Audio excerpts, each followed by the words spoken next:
scale, scope and message from India's Operation Sindoor has been unlike any other mission that India has ever carried out.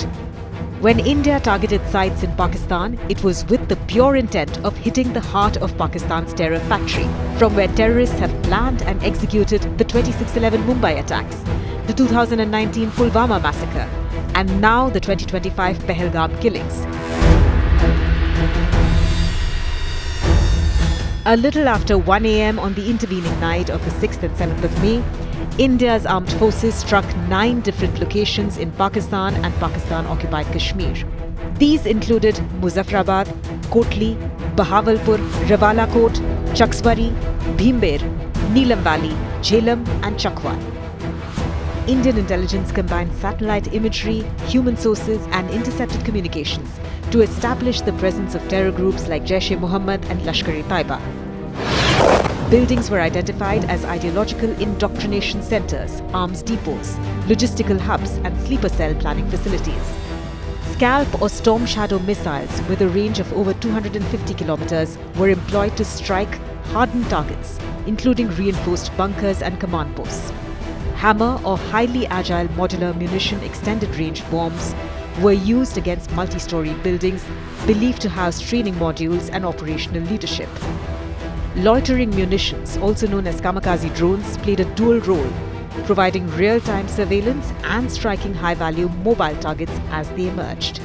In the course of the 25-minute operation, India's armed forces launched 21 strikes on terror bases. This makes it the most extensive single-day precision operation India has ever executed.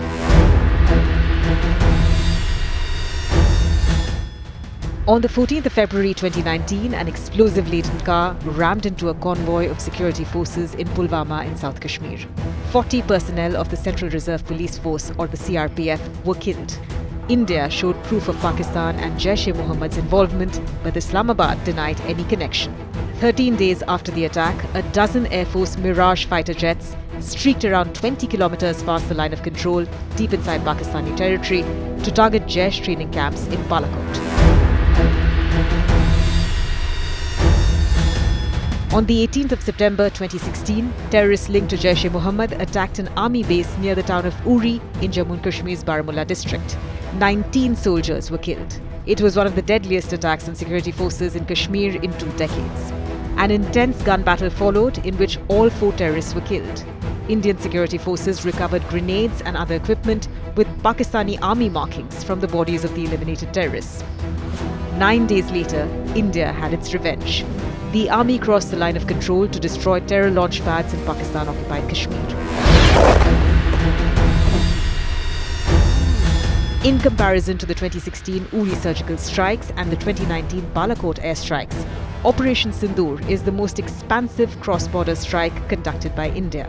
It wasn't just a retaliatory show of force, but also an attempt to eliminate the logistical and operational foundations of terrorism originating from Pakistani soil. The move to hit deep inside Pakistan-occupied territory is a big departure from India's prior strike doctrine.